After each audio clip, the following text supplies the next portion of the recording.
Hello everyone and welcome to my channel. I have received many questions about going to school after 40 or as mature student. So I have decided to make a second video answering some of the questions people have sent me. Nowadays, more and more people choose to go back to school after 30 or 40, even after 50. This is because of many reasons. Maybe your kids are older, maybe you are in a better position now to go to school, maybe you need a certification that you are hoping to get, and that will get you a better job. Also, maybe you are just tired of the same job and you just want a shift in your life. Something where you can be more creative, or where you can at the end work from home, or has better let's say better working conditions, or you can be more independent, or you can travel. So there are many reasons why people go back to school, and they are all valid. And I think a study is also good, and any way of improving yourself at any age is always welcome and will always help you in life. Also, the better thing about going to school a little bit older is because this time you are not in school because you have to go or because it is what you are supposed to do. You are at school because you choose to and because you want to. So the motivation is different. You are there because you choose to be there, not because it's the age to be there or because your parents want you to be there. Now there are also many options online. You don't even have to go to a class to get, let's say, a diploma or a certificate. You can, from the comfort of your home, do your degree. But sometimes you actually have to show to school, or you can go in person, and that is a little bit shocking, to be honest. The first week, in my experience, I was I don't know, I took the decision to go to school, and in the first week, I kind of regret that. I started my first term on January 6th of 2015, and the previous days it was snowing, and when I arrived at the university there were these piles of snow that has already been there for a few days, and it's black, and the trees didn't have leaves, and the street was like a little bit dirty because I guess New Year, people were not working. And I remember that my first impression was like, oh, this place is ugly. But it wasn't. The campus of the University of British Columbia is gorgeous, but I think that was just the reflect of the feelings I was having at that time. I think there is a little bit of you judging yourself, thinking, is this the right thing to do? Am I doing well going back to school? You have some moments of reconsideration of your decision.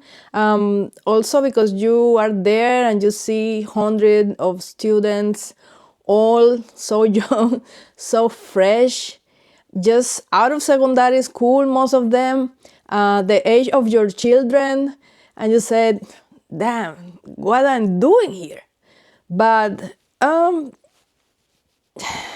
so after the first week, nobody really cares.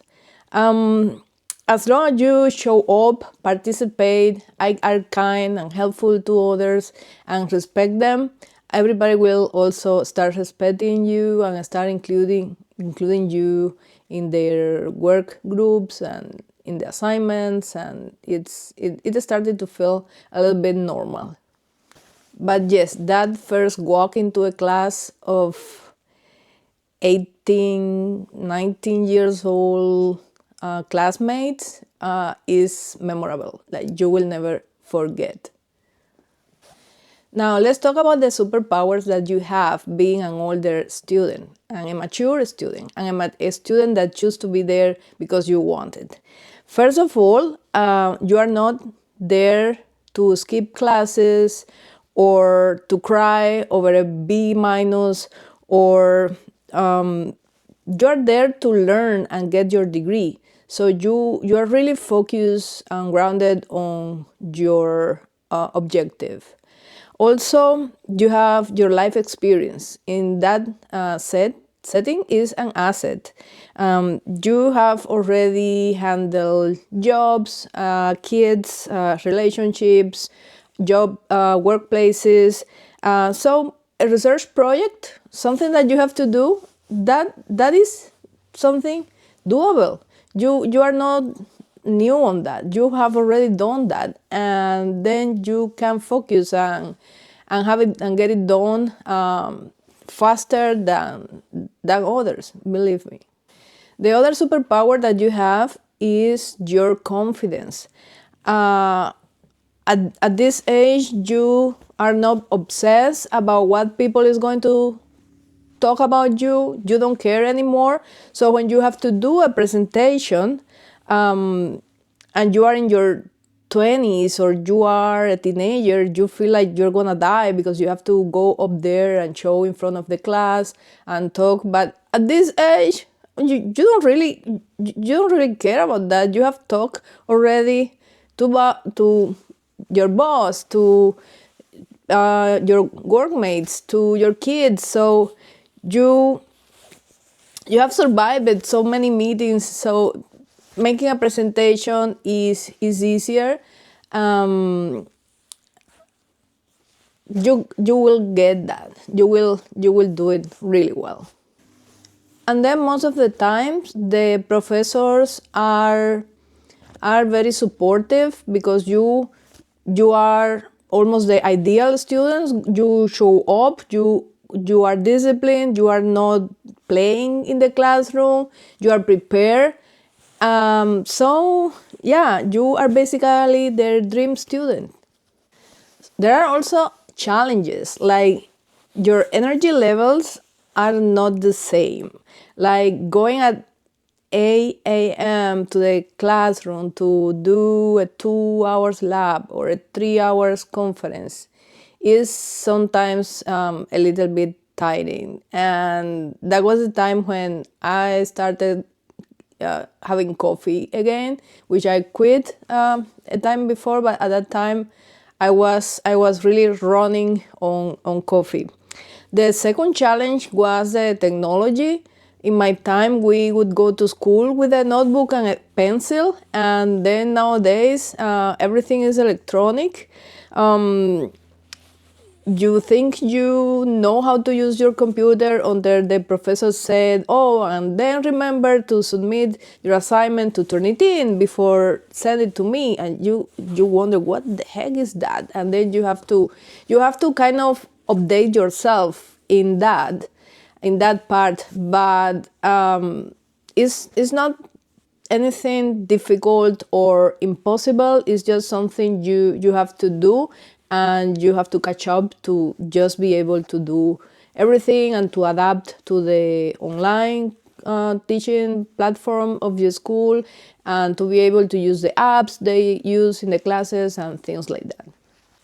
The other challenge is your memory. At least mine is not as good as it was when I was in my 20s.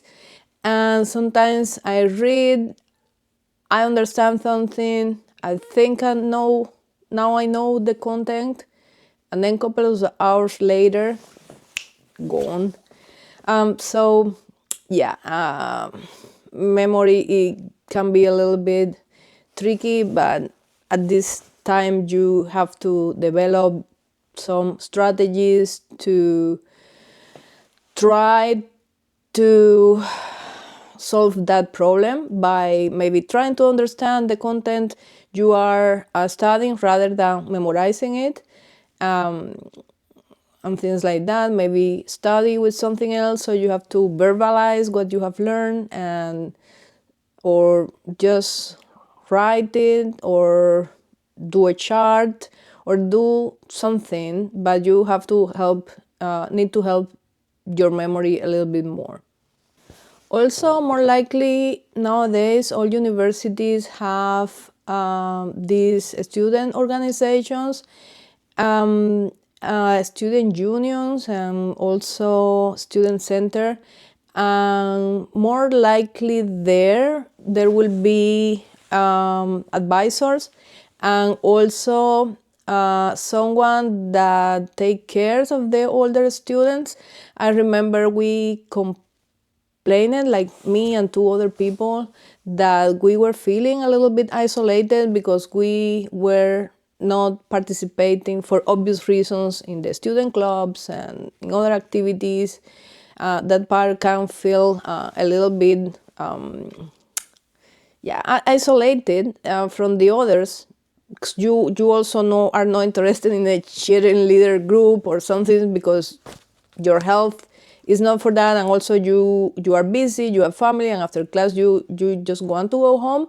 Then in the time I was at UBC, they started a group called Mature Students, and then in the group of students, we were all after 30 years old.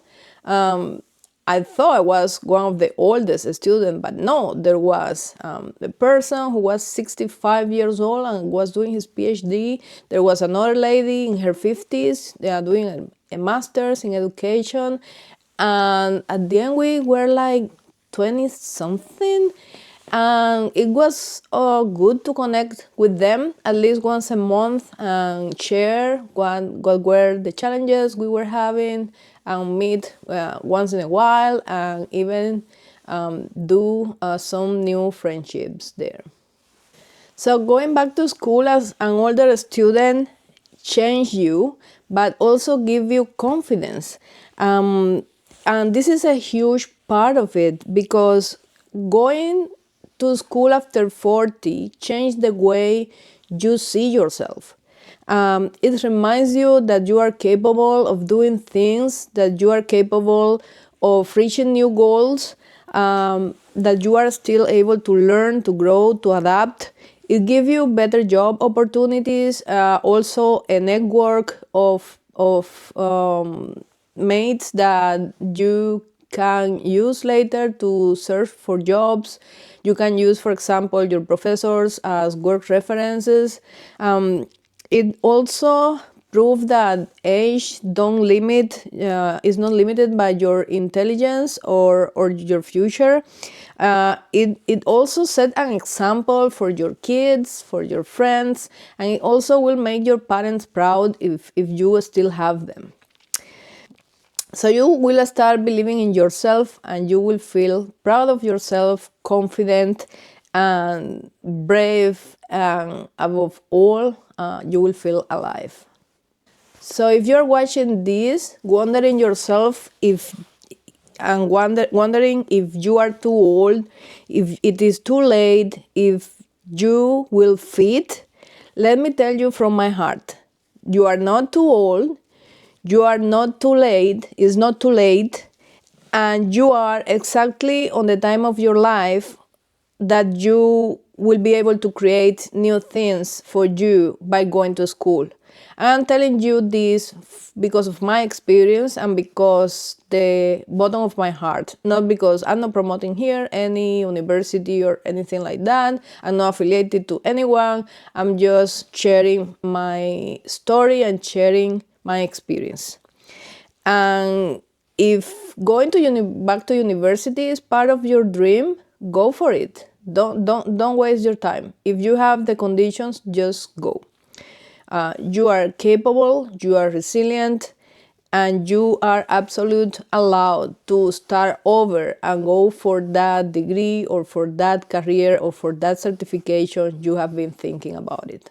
So thank you so much for watching my video, and if this video inspired you or you learned something from there or you made you feel seen, please give it a like and subscribe and share it with someone that also needs to make might need a little push to go to school again, I'm cheering for you, and I'm hoping and wishing you the best, and I'm hoping that you take the decision and you go for it, because you are going to succeed. So until the next video, see you there and stay gorgeous.